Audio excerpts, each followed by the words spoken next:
When you have drunkenness, you have domestic violence. Drunkenness increased. People were now distilling their own liquor in their own house, not reporting it, getting drunk at home, like you said, drinking in private. 3,000 speakeasies where they sold illegal drugs were now replacing the 1,000 legal bars in some cities. Drinking was on the increase.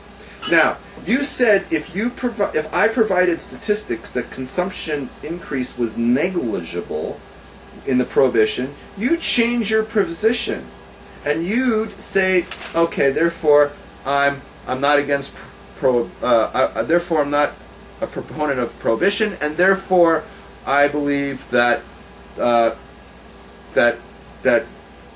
drugs, the war on drugs, is a failure.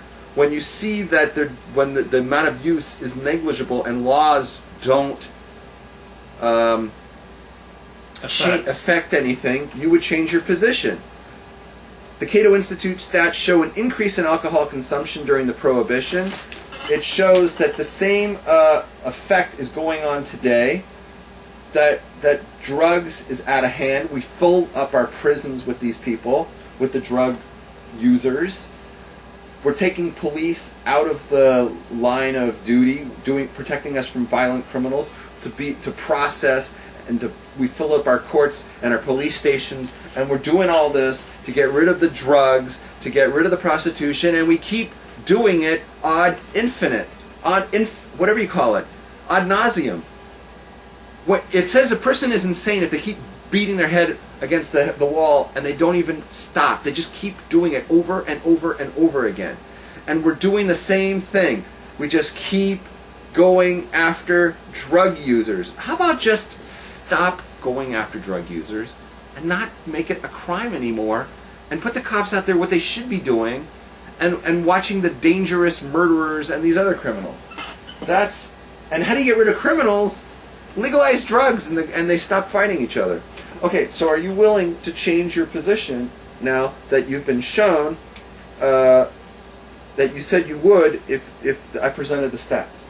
Yeah, I said if the statistics showed that there's only a negligible increase in drug use when you legalize drugs, then I would not be opposed to legalizing drugs.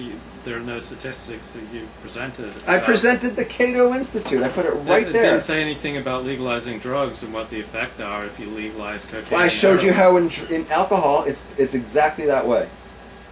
What is the difference between alcohol, cocaine, crystal meth? It's all the same. Well, if that's true, how come there aren't societies where cocaine and Oh, crystal I want to meth get is that to that. Okay. You keep talking about... I was watching the replay of our show last week, and you kept talking about foreign countries. That's irrelevant. Stop talking and looking to what other countries do, because their stats and their experiences are meaningless to us. We're Americans. We don't think nor behave like them.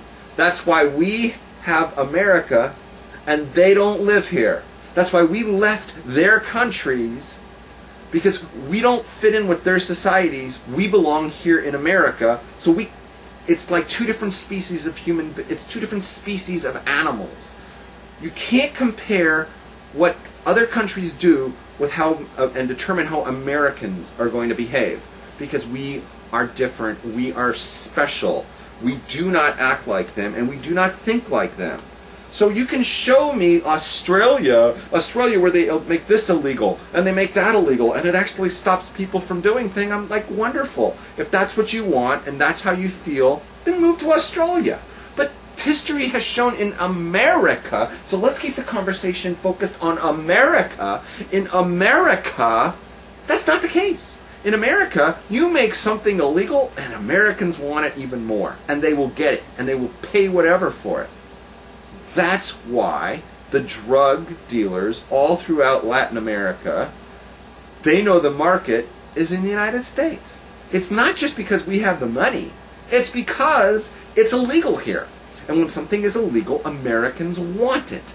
And that's why the mafia is in business. What do they sell? They sell gambling, they sell prostitution, They sell drugs. They sold alcohol during the Prohibition with Lansky and Al Capone. They sell Cuban cigars. Whatever it is that America wants, America will pay more for it by making it illegal, because we want it even more. That's how Americans are.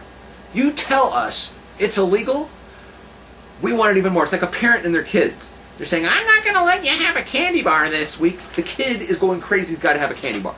The parents say, oh, I'm not going to let you watch The Simpsons this week. The kid's going crazy, he's got to see The Simpsons. Right? The parents say, hey, lady, I'm not going to let you bang that black chick this week. Okay. All right, so that's what's going on with that. Okay. Any comment on any of that? Well, first of all, I think people should know the Cato Institute is a libertarian institute, so it's dedicated to promoting libertarian causes. Does that make the statistics wrong? Does that throw them into question? I don't know. I'm not an expert in prohibition statistics, but I definitely enjoy Cato Institute's reports, and I have a lot of respect for the Cato Institute.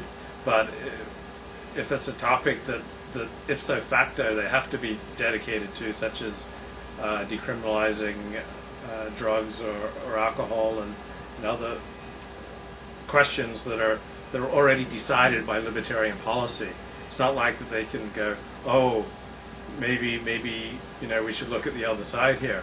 So this is an institute that's dedicated to promoting libertarian ideas, and so just like if you're examining the reports of an institute that's dedicated to promoting communism or socialism or environmentalism, you'd have some skepticism about what they have to say. So too with the Cato Institute. I think the Cato Institute's a marvelous place, and I think their work is very respect-worthy, but it's not the only source that you should consult on such questions. So there are varying schools about prohibition. This debate continues to rage about whether it did more good or more harm. According to the Cato Institute, it's very clear prohibition did more harm. According to other people who produce the statistics to argue that prohibition was a good thing. So go ahead and Google it, folks, and make up your own minds. So in other words, as long as there is somebody who argues against the Cato Institute, no matter how wrong they are, no matter how much they pervert the statistics, you will not change your stubborn position because you're Lady Ford and you refuse to admit that you're ever wrong. And you can just pull crap out of your ass, and as long as you can find some stupid idiot on the internet who agrees with it, hey, you've got your support system. I don't believe the Cato Institute is the sole repository of truth. By the way, did you see my nephew was in there? He was singing, hey, he's watching us on his phone. He's watching us on his phone. He's downloaded the app to his iPhone, and he's like, Luke, I'm a big fan of yours. Did you see that? Yeah. Okay, so you did see that. Okay, Jewish Republican. I'm going to tell you, I'm going to kick your butt if you don't tell us who you are, because you're all over the place in the chat. We want to know who you are. Okay, so that's it. That's all I got on that. That's the follow-up. Great. So, I also don't think human nature is that different in wanting to use drugs or prostitutes or pornography, whether it's in the United States or Europe, or Australia.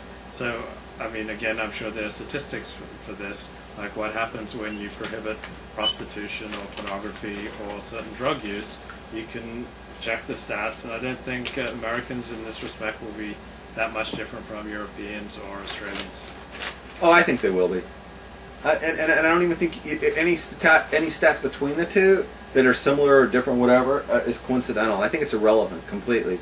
I hate it. It's one of those things that's just a pet peeve when people say, "Oh, look at the Europeans. Oh, look at them. We should be more like them." No, we're completely different than Europeans, and the proof is that we're here, and they're not. So right there, you see that our values are completely different. Anyone who comes to America and leaves Europe, that's an American. The people who they're escaping from, who elected to stay there, those are Europeans. To compare us is illogical. Just the fact that we left and they stayed tells us that we're two different breeds of people. We think differently, we do things differently. We rebelled, we picked up, we didn't fit in with them. So by nature, we are rebels.